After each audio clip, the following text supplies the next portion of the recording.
And it's good to be back on WCAG for another fantastic episode of All Politics Are Local. Thought I forgot for a second, didn't you? I'm Barry Dee. I'm your host. We have a very interesting show today. I have an in-house guest today, in-studio guest, and I also have one that will be calling in. But interestingly, I need to follow up on last week. We had the Republican Committee of Chester County attorney in talking about voter services and an emergency injunction they had put in that got denied, and that there's an ongoing lawsuit to get some definition on some different things. But I wanted to make sure that the other side had a chance to talk, so I did contact Karen Barsoom from Voter Services. I got her email response, and it was an automatic one that said, I will be out of the office starting June 5th with a whole series of people that I could contact, but I really couldn't contact them because this is specific to the head of Voter Services. It said she was out starting June 5th. There is no return date. So I don't know if she's on a walkabout. I don't know if she's ever returning. I don't know if she just forgot to do it. Would be nice to have a little bit more specificity when people put that into their automatic responses. But hey, who am I? I don't work for the government. So I also sent emails out reaching out to the commissioners. While I did not get a response from Marion Moskowitz, I did get one from Josh Maxwell. And Josh said while he would love to come in, they have been advised not to comment on anything that is in litigation. So he won't come in for that. Eric Rowe, I happened to bump into out on the streets of Westchester, and he couldn't be at this show, but he said he would like to come in the future. So I know it's on short notice. But then as a last minute, I also thought, gosh, this would be a great opportunity for the Democrat committee to come, and if they wanted to comment on that, they could. They don't have to because they're probably not real familiar with it. That may be out of their bailiwick.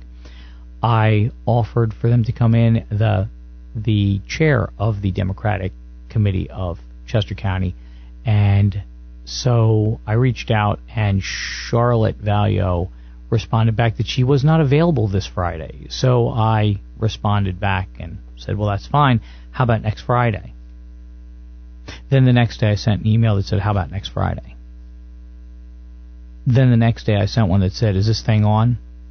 I still haven't gotten a response back from Charlotte Valio. So apparently the internet shut down wherever she lives. So I'm still waiting for a response. Charlotte, if you're out there, send me a note.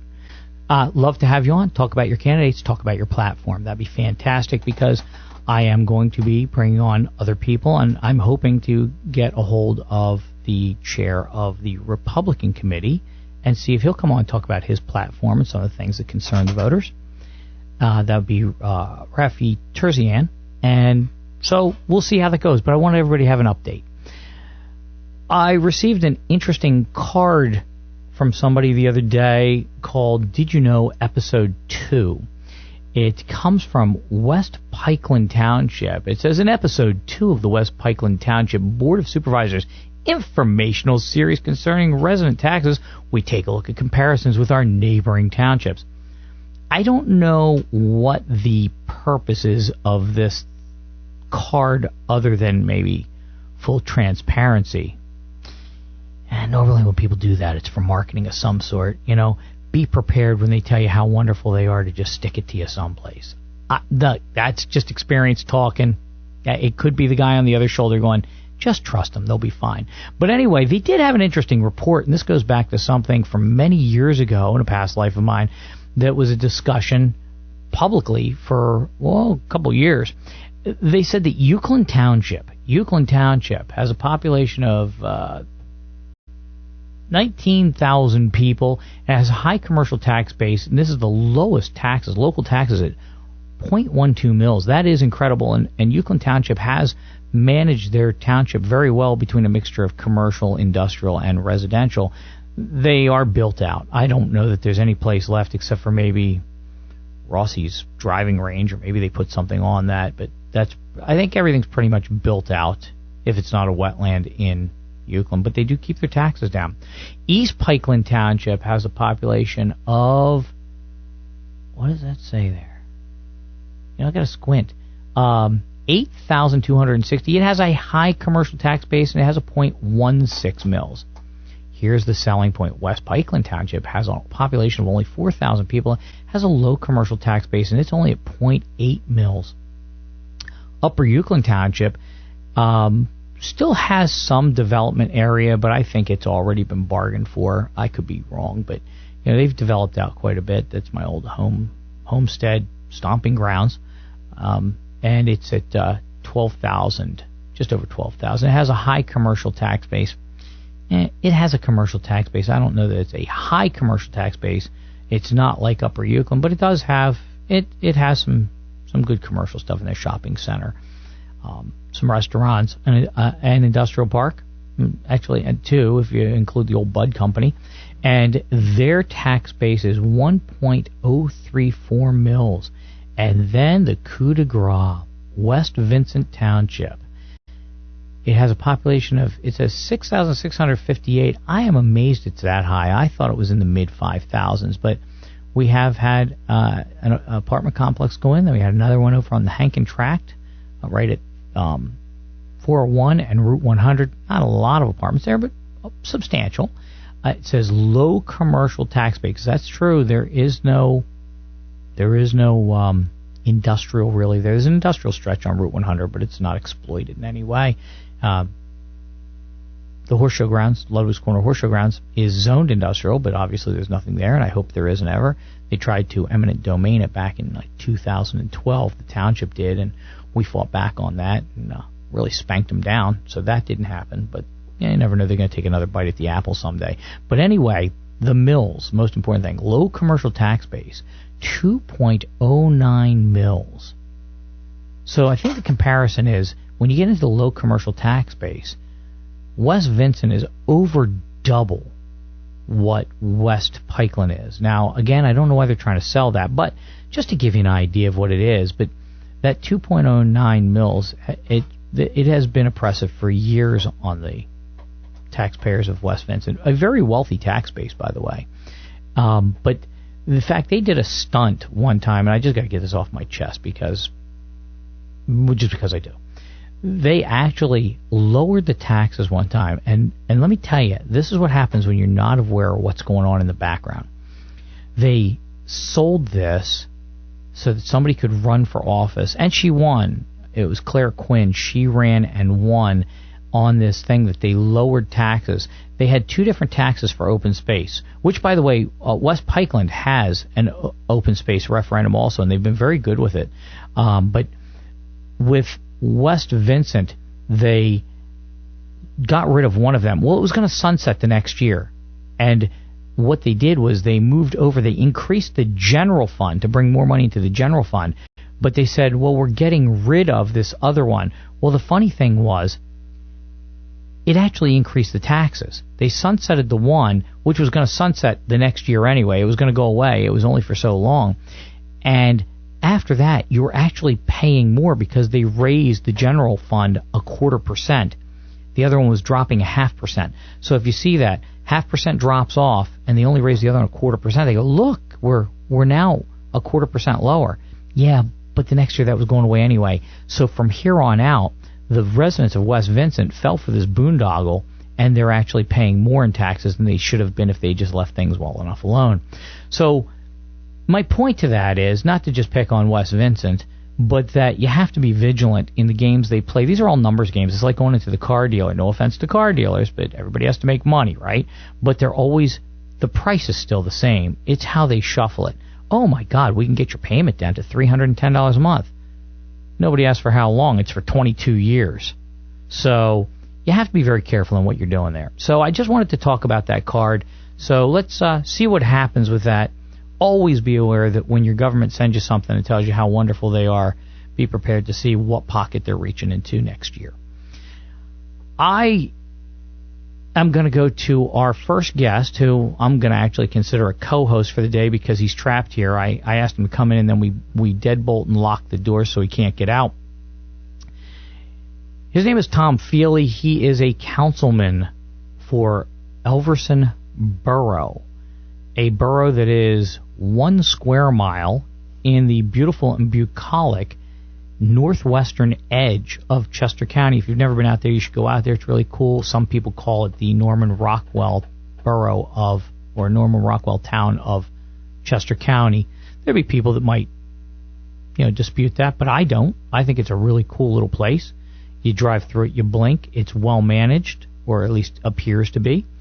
And I recently got notice that there is a developer that wants to put in 30 plus houses. I thought at one time it was 60, and I'm going to get to that with Tom in a second.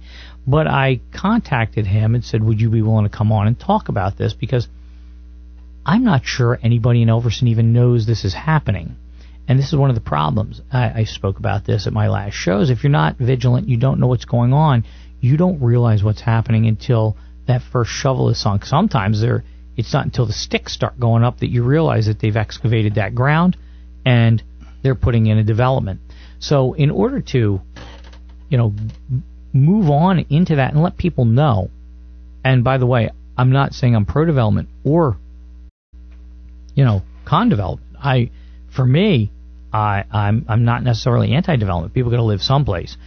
You just got to make sure it's the right place and the right time. So, Tom, welcome onto the show. I appreciate you coming on. How are you today? Thank you, Barry. It's a pleasure to be here. Although Sam told me that when I was coming in, I was supposed to talk about sighting Bigfoot in French Creek Park. But yeah, that's going to be next week's show. Okay. Yeah, so although I will be very interested, and if you could bring in, what's his name? What's that guy's name? D.B. Cooper. No, D.B. Cooper jumped out of the 727. No, what's the guy that always did the conspiracy stuff? What's the guy that did the conspiracy stuff? Alex Jones. Alex Jones. Yeah. There you go. Alex Jones. Yeah, right. Yeah, we'll bring in Alex Jones on that next week. Isn't he going to jail soon?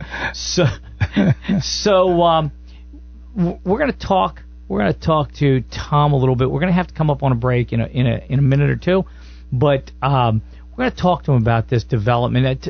So let's get in the periphery of this thing real quick.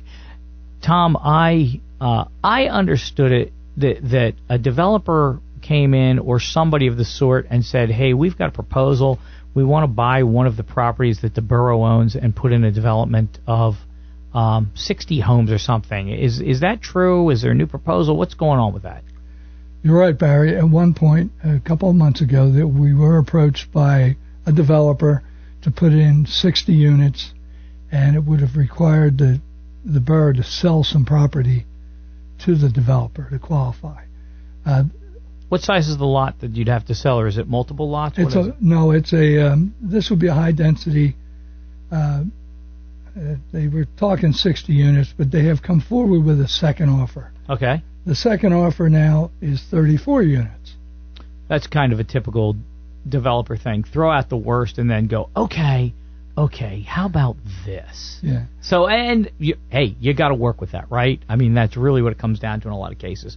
You need to be able to, throw out the worst of it and then come back and people go, oh, thank God, we can live with that. So how many units? 30? The second offer, we believe it hasn't officially come out yet, but it'll be out at about 34 units. Mm-hmm.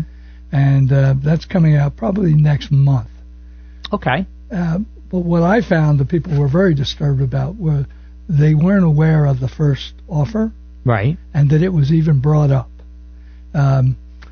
That's what you have explained to me is what you're trying to do here is get it out, air it out, and let That's the my people purpose. see. That's exactly it. Bring out the things that aren't being spoken about by the local governments or the media. It's not being picked up. Yeah. That's a problem. In fact, that was this was very unpopular, and part of it was they didn't know everything. Mm-hmm. And my personal feelings, I didn't care for that offer at all. Right. Okay, I tell you what. We got to go pay some bills in order to have you on. Okay. So we have intern Sam here today. Eric is out on vacation in the Poconos.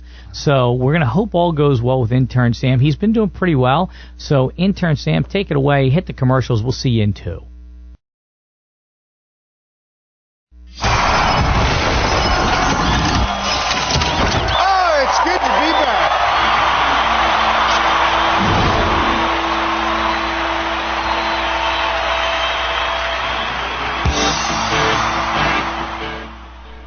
It's good to be back here with Tom Feeley, councilman from Elverson Borough.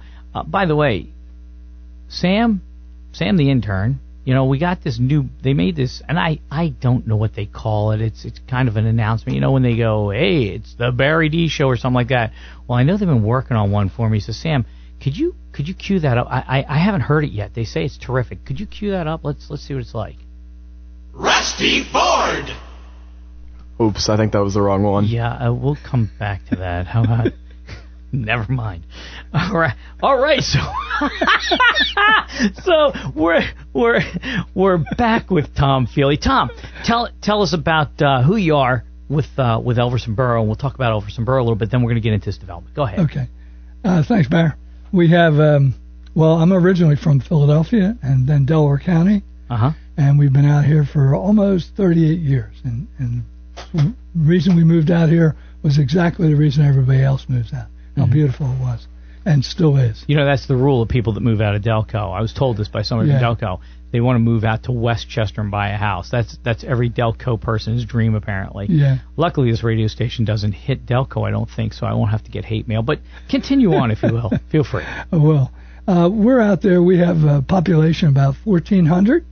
That's as of last night. Okay. So we'll see. Does that include chickens and sheep? No, that would really put us up there. Okay, okay. Fair enough. We consider ourselves the Gotham City of... Yeah. The bat signal comes out at night, I'm sure. Yeah, we're quite a metropolism. So we have that. We've been around for quite some time. In 1911, the borough was incorporated, and it originally was called Springfield. Every place is called Springfield. Everywhere. That's where the Simpsons are. That's there's right. a Springfield in every state. Yeah. Yeah, there you go. He's nice, out there. Nice. And then it changed to Elverson? No, then they changed it again from Elverson to Blue Rock. Because they like the Delaware Blue Rocks. Yeah, I guess that was it. Yeah. Probably because there's blue granite out that way. Yeah, and I'm just is. speculating. I have no idea. Yeah, we even have a couple of nice trails we're putting in where they are very pretty. Yeah. Very interesting. Wow. Yeah, That's very nice. cool. That's very cool. We're actually 1 square mile. Yeah. I know you have a great Italian pizza joint out there, Giovanni's. I love it. That's excellent. Oh, my God. If you ever go out that way, it's never tremendously busy. You have a really good takeout. There's outdoor seating, and it's just a nice place. Actually, Giovanni sold it, and he moved back to Italy. And there's new people running it, but there's no change in the food quality. Everything's been good. I've been very happy with the meals there. I like it. It's really neat. And then right over the hill, 2 miles away, you're down into Caernarvon Township. Actually, that starts pretty quick, and then you're into like the Walmart, and that's where the population really begins. Once you head into Berks County, right? That's Berks County there. Yeah. So Sleepy Hollow, Elverson, 60 houses, now reduced down to 34 houses. What can you tell me on this? Are they proposing to buy this property off of you? What are they doing? Originally, there was a proposal to purchase the property that they needed to put together this phase 1. But looks like they've shelved that for a while, and they've come forward with another offer. The area we're talking about, there's a lot of swamp there, so we're not real sure what they're proposing. I know there's some headwaters of some creeks there. I don't know what creeks it is. I don't know if it's part of French Creek or what it is, but there's some run or creek in that area. It's pretty wet. Again, Springfield, a lot of springs up in that area. Yes, yeah, absolutely. And it is. It comes out of French Creek is there. So there's plenty of water in the area. Gorgeous place. We have about 6 miles of road. And that's sort of the problem. Yeah. It's a big part of the problem. We have no stoplights. So if you do go through our town, there's not even a stop sign. Right. Stoplight, yeah. A stoplight or a stop sign. 23, you go right through. 23 and 82, dangerous intersection. Almost gotten clipped a couple times. That's a kind of a dangerous area there. It is, and that's another part. People are very concerned about this increase in traffic. If we have additional 34 units, I guess we double that, 60 cars. It's already difficult enough to come out of those areas and take a left. It's almost impossible. We were just talking about that on the morning show yesterday. Westchester wrestles with that. It was low back in 2012, and then they raised it, and now they're lowering it again a little bit. They're trying to find that sweet spot for the developers, the people, and the town. And it becomes very difficult for parking because these towns weren't engineered for parking. They were put in before there were cars. So it's a little bit of a problem, and everybody has to wrestle with that. And the average is really 2 cars per apartment. You can say, well, we speculate half of them are going to be single, that are going to move in there. Oh, okay. They never have guests. Yeah. They never have a party. They never have an event. There's always going to be the ebb and flow of cars. So you're going to have that. That's going to be extra wear and tear on your area, and not so much wear and tear on the roads, but wear and tear on the people as far as more traffic getting out off those feeders onto the main roads, more chances of accidents. Well, it's America. You got to allow people to grow and do things, but you have to make sure that people are kind of safe with that.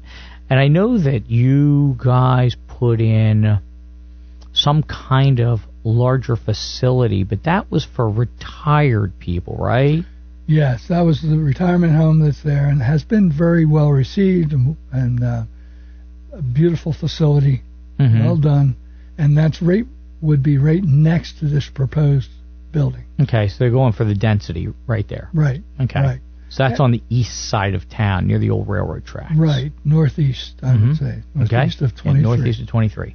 That's where the Reading Railroad used to run, right through there. You're right. The Reading Railroad was, in 1983, they removed everything. I remember as a kid going over the bump, right over that, right at the hardware store. What's the hardware store? Yeah, Elverson. Elverson. Great hardware store. Yeah. A great place. Yeah. Great place. Very knowledgeable people. Yes. And blink of an eye, you miss it. It's not giant signs or anything like that, but it's a local hardware store. You can get anything there. Yeah, and they have the answers for everything. Yeah, that's exactly. You don't find that anymore. Home Depot, it's just giant echoes down halls. So, but enough about the hardware store. So it's going to go back there. Now, I did look up the location where it's going to be, and that is, you call it like SSR area, and that is a flexible area for density. But I noticed as I read, it's really for single family units, and the purpose of it is the flexibility for density. So that's what it is. And to do that, the new way things are done with building, they want open space and cluster zoning. So that's how it's set up. It's cluster zoning. And or cluster building, I should say.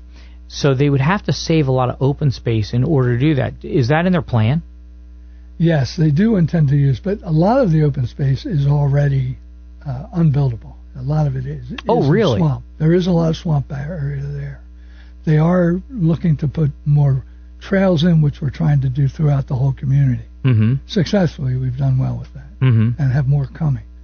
But I think what's got most of the people upset is not knowing about this. Right. And has the borough put out any type of flyer or anything like that to let the residents know what's happening? No. The word did get out that they were going to come and talk about it, and didn't go over very well at all. We have a lot of people there who are on fixed incomes, their retirement.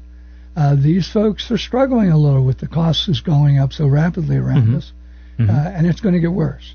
Right. Then we have some unfunded mandates that come through that we can't do anything. And right now tell the audience what an unfunded mandate is. Well, they'll come through and say you have to up your clarification of your discharge water. They being that might be the DEP or some state acronym of some sort. Yeah. So you'll have to do that. And right now we're in a great position. We don't have a tax. Oh, really? Yeah, we're one of the few people that. How do you fund your police force? Well, we don't have a police force either. Oh. Yeah. And now we're going to increase the population some more. You already have Summerfield. I know you have that development. I know you have some other little, very nice little developments in there. Then you put in the retirement community, and now you're going to add another 34 units for that. You're starting. Are you planning on regionalizing with somebody? Because I mean, does West Nantmeal have a police force? I don't know. Do they have one? Yes, and we have looked into these things. And what's occurring is these costs you don't see these costs until after you've acted on something. So we want to bring these costs up front so we can look at them. We don't want to be the people in there now do not want to raise a tax. We're going to put too much pressure on too many people, and things are going to be hard for a little while till we get this economy straightened out. So we're very concerned about that. Right. I can see that happening, and that's an issue. And if even if you regionalize, average to bring on a police officer, $100,000 a police officer. I mean, it's a chunk. Now you start dividing that down. How many residents did you say you have? Well, we have 1,400. 1,400. There's some monies that come in from different areas, from the state and things like that can do that. But that still could be a chunk of money. You start looking at police budgets. The two big budgets in most government is roads and police protection. It's big, and you got to have it. I mean, look, things aren't getting any better. Look at Philly.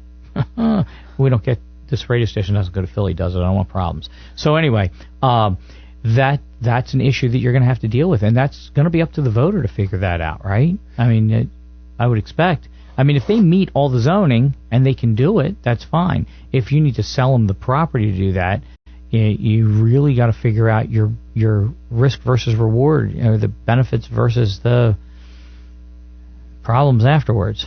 And it's forever. It's just like you buy the brand new Cadillac, you can afford the new Cadillac. Can you afford the brake jobs on it afterwards? You may not be able to. So you know what? We got to take a break. Got to pay the bills. We'll be back to close this out and go on to the next guest in just a little bit. But I want you to stick it out with me for the rest of the show, okay? Thanks, Barry. Thanks. Oh, it's good to be back.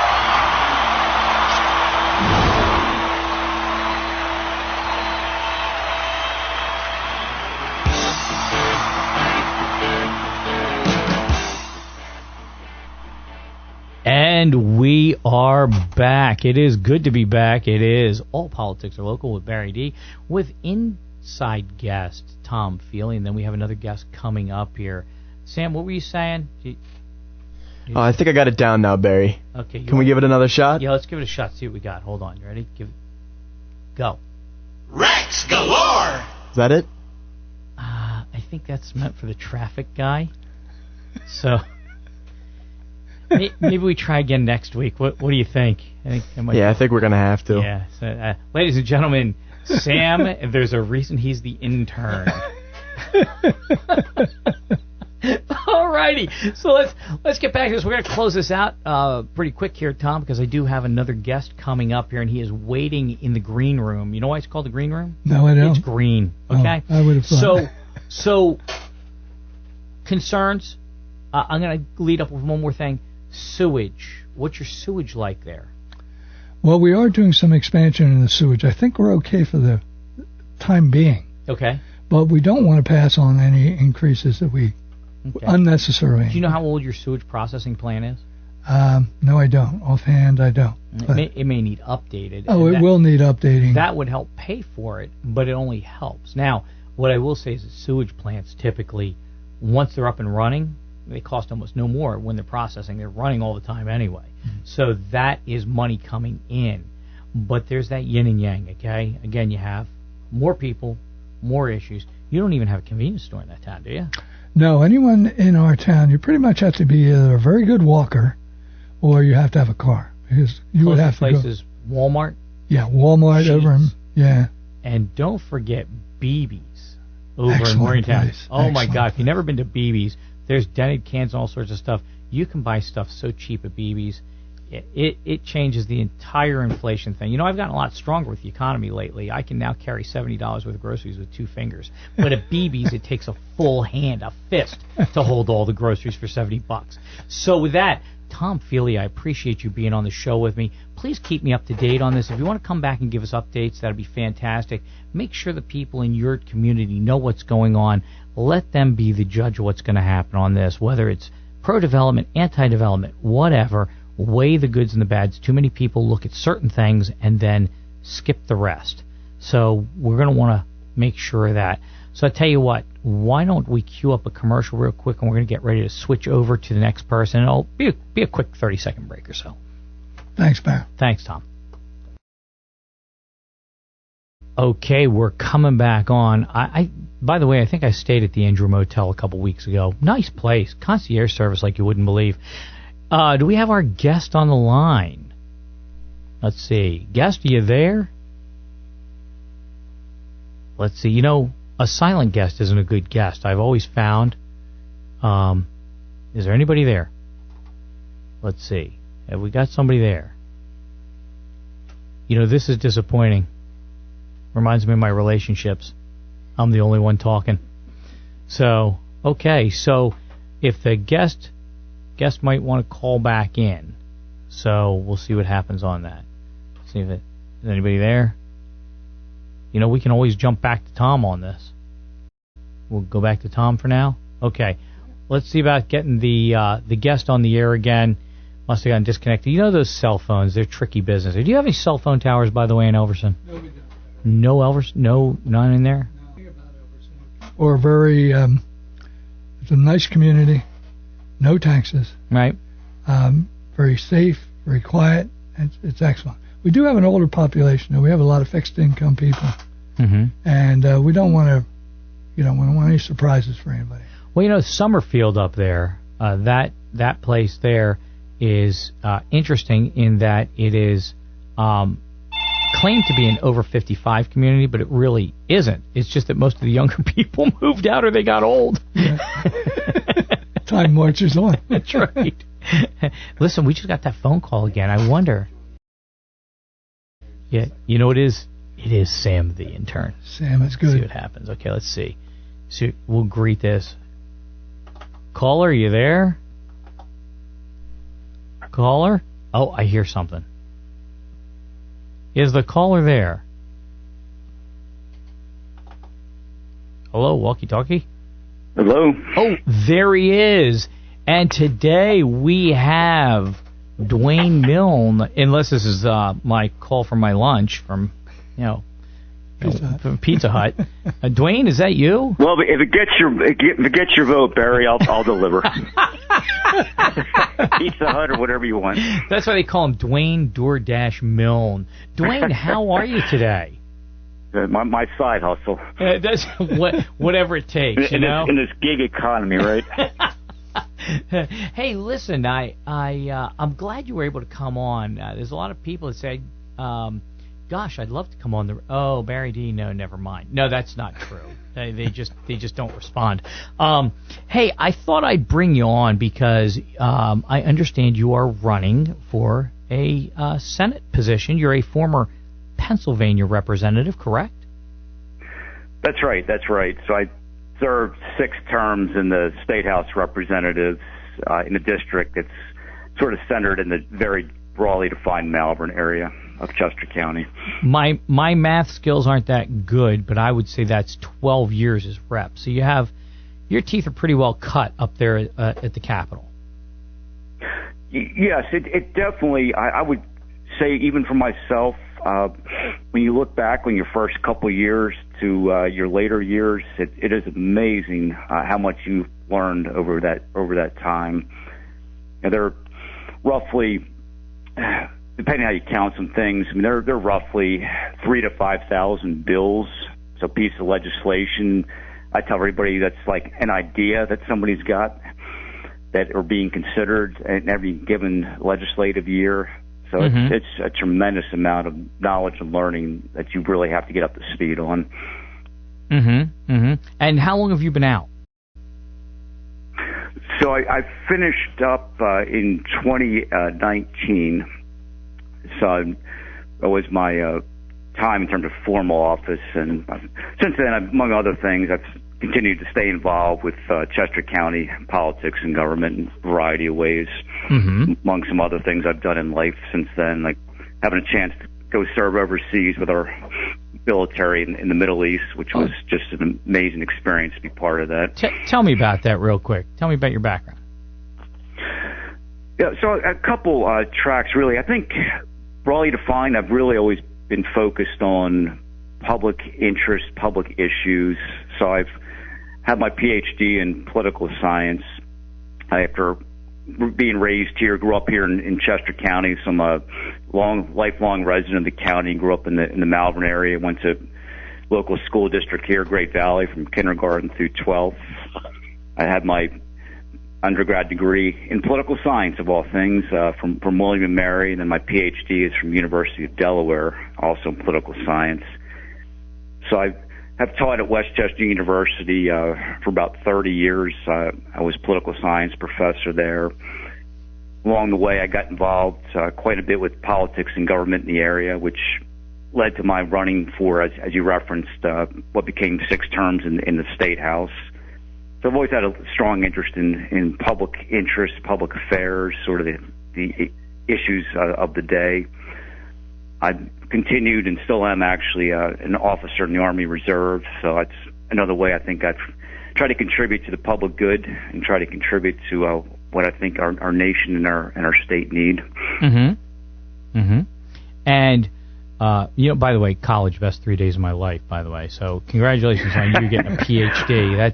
That's a little bit longer than I went in, but we have that bond. We were both in college, so I went to the School of Hard Knocks. You know what? It's funny, and I tell all young people and their families that there are a lot of routes to success that we need in our economy, and actually, it's an issue actually Pennsylvania and the country are facing.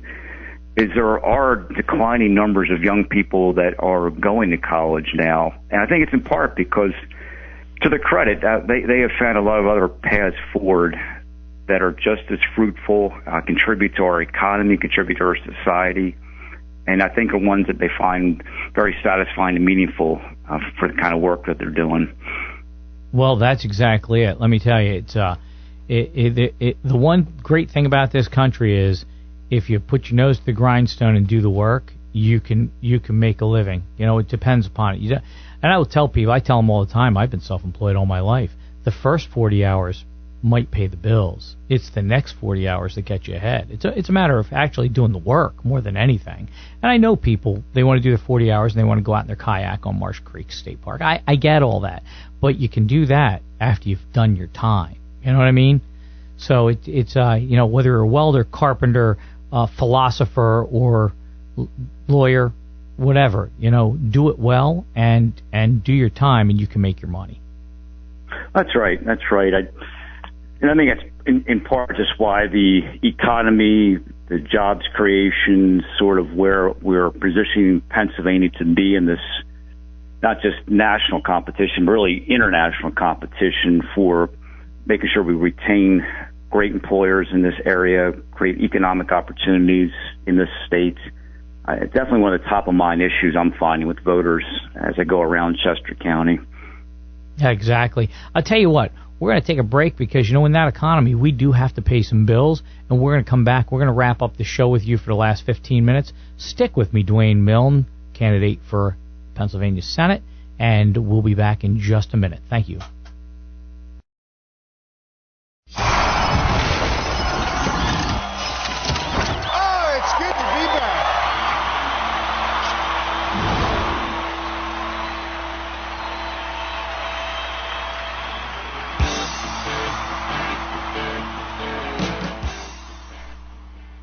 And we are back with candidate for Pennsylvania Senator Duane Milne. So, Duane, I'm glad you're back with me on this. Can you hear me? Everything good?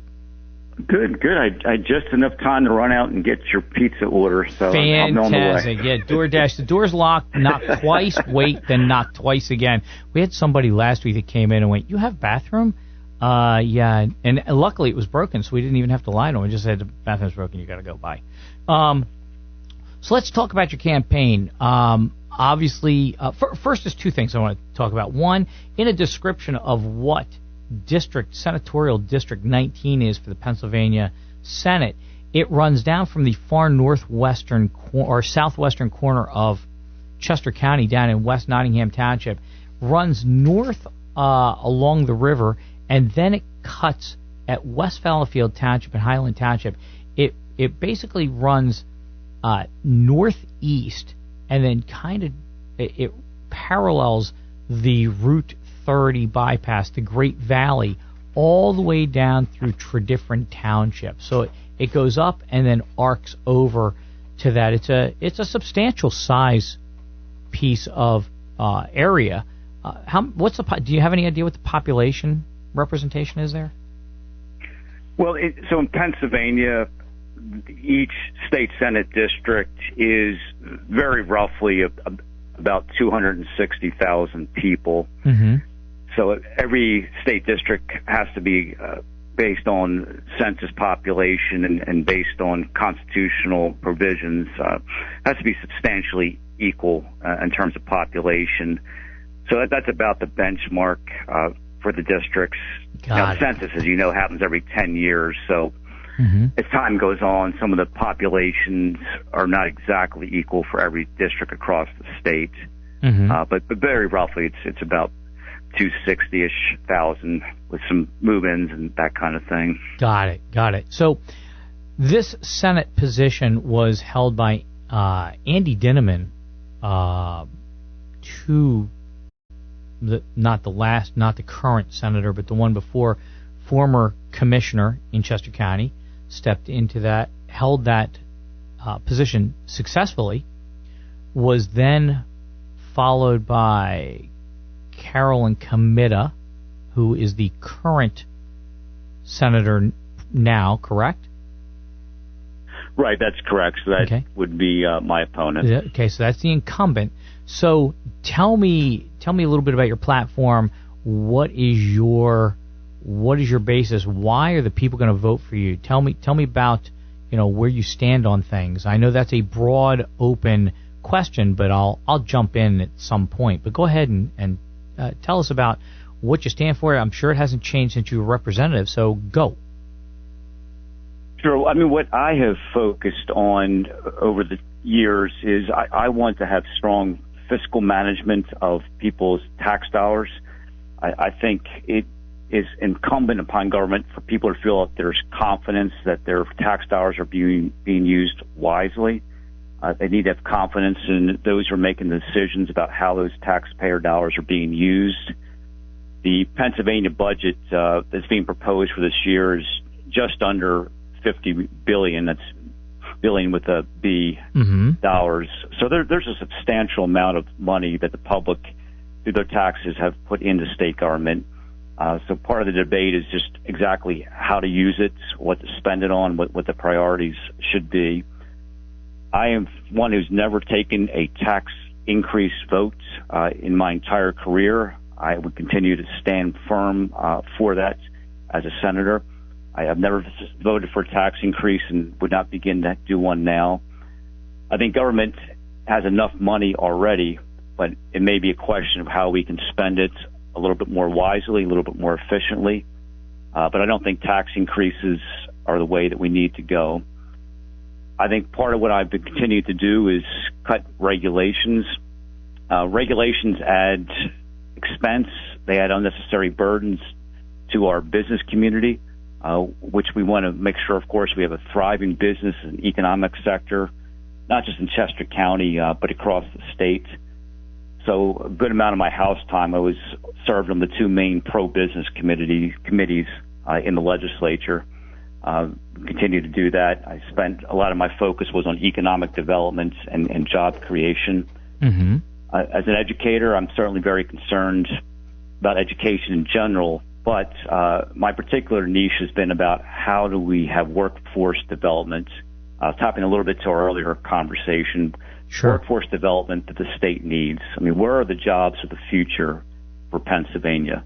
Where are the economic supports that we need to provide for people that want to move into meaningful work in the state, whether it's natural gas drilling or whether it's solar energy or some of the interesting emerging AI kind of sectors that are starting to develop. Absolutely. So very broadly defined, sort of that pro-business, pro-economic development base.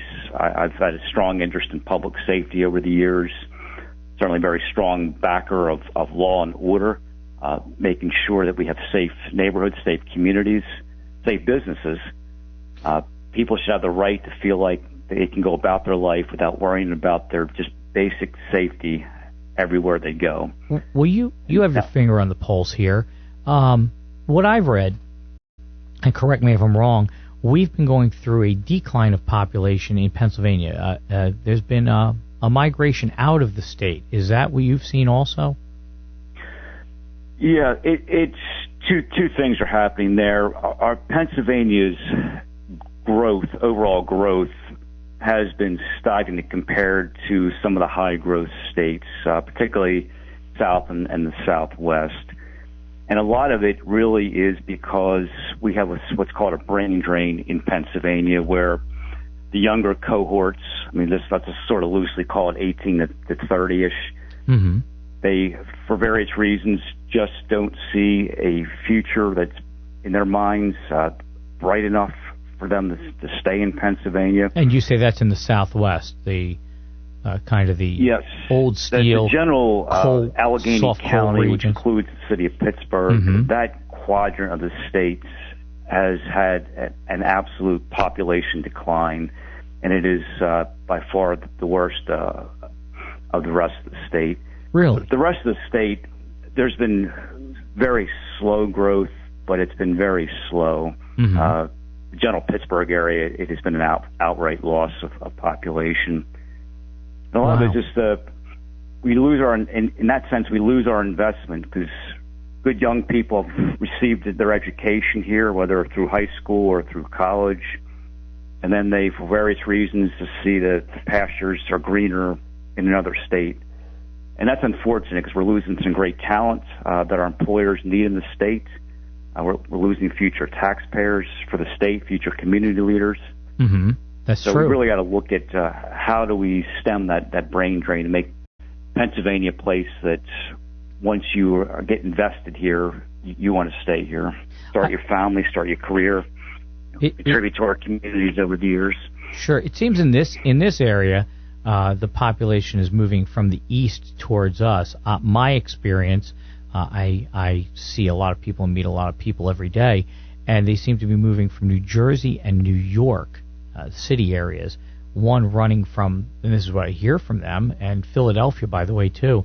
They're migrating west because they're running away from what's become a dangerous area, overtaxed areas, not so clean areas. And this is not my words. These are the people I'm talking to. Okay, so they're moving in here. So, and what we're getting in replace for the young is people that are already middle aged that are saying, I've had enough. I'm moving out of X area, New York City, North Jersey, Philadelphia, moving out into our area. Of course, Philadelphia, you're not replacing population that's leaving, you're just transitioning it. But in New Jersey and New York, they're moving out here. So those people are already in their 40s and in many cases in their 50s. So they're going to be retiring in another 20, 25 years. So that's not really helping us at all on that. I mean, it brings in the money because they're professionals and they're still working in those areas. They're just running away from it because they've gotten so bad, safety-wise and things like that. But they're going to be done, and they're not going to be people filling jobs either. They're going to be in their retirement years. Yeah, that's right. And that's one, I think, my main driving mission for Chester County. My theme of my campaign is fighting for Chester County's future. Mm-hmm. And in part, that's because I know, having been here my entire life, as others like you have, I've realized just how blessed we are to have a county like this, where it's beautiful landscapes. We care about the environment, make sure we have some open space. But we balance that with great economic opportunities, first-tier kind of employers for our citizens. We have, fortunately, relatively low crime rate compared to a lot of other areas. For those who use the public schools, some very strong public schools. That's a model for quality of life that you don't find many places. And it's one reason that Chester County is regularly ranked as one of the top 10 counties in the United States in which to live, work, and raise a family. Absolutely. So everything I have done as a public official over the years is trying to recognize I've been blessed to have that kind of opportunity. I want to extend that for others, for other families, for those coming along. And that doesn't happen by accident. You have to have public officials in place who make the right votes. to make sure that we have fiscal responsibility, that we don't raise taxes unnecessarily, that we make sure we have strong schools, that you make sure you take a strong stance against the creeping crime issues that are starting to play out more and more. We can't take for granted that we're always going to have this idyllic Chester County. It takes a concerted effort and enlightened leadership to make sure that happens. Well, listen, I wish you the best of luck on that. I'm going to reach out to Carolyn Comita and ask her to come on and talk about her candidacy also. And I appreciate you coming on. Good luck with your run. You've got tons of experience. So love seeing you on the campaign trail, and I'm sure we're going to talk again before the end of the election season. Yes, sir. I'd be happy to come back on. Thanks. The door's going to be unlocked. Lots to talk about between now and November 5th. There you go. Door's going to be unlocked for the pizza, Duane. Hey, thank you so much. We'll see you later. Okay, take care now. Bye-bye. Okay. So, Tom, I'd like to thank you for being on, by the way. And, by the way, Sam the intern, did you say you have another shot at this? Is that you were giving me some hand signals a second ago? I feel like I got this now, Barry. We're going to give another shot? One more shot. Okay. Trust me. This is, okay, take number 3, new sound voiceover drop for Barry Dee. You ready? Here we go. Let's see what happens, and go. Was that it? Was that it? No, unless my name just became Rock Me Amadeus. So... Maybe. Sam, you're out of control. Next week, let's try it again. In the meantime, I'm Barry Dee for All Politics Are Local. I'd like to thank the following people for allowing this show to continue. My listening audience of 6. 1 did leave for the bathroom a little while ago. Tom, it's now 5. And 1 was actually on the wrong radio station. He was waiting for Lawrence Welk. But besides that, I'd like to thank Eric Clambera, who is actually vacationing in the Poconos, but did set things up for Sam the intern. I'd like to thank Sam the intern, who was not hiding under his desk this week. He was at the boards getting 95% of it right. Always look for the 95%. Skip the 5%. I'd like to also thank Tom Feeley for coming on, as well as Duane Milne. And as always, Donna Saul, the general manager. She is super and probably out of her mind for allowing me behind this mic once again after 30 years of being away from it. So with that, I'd like to say, if you didn't like my show, don't listen. But if you did, make sure you send your letters of accolades to the WCHE email, which you can find on the 953wche.com website. You can also email me at WCHE Barry BARRYDDEE at gmail.com. With that, we're closing it out, and I'll talk to you guys next Friday.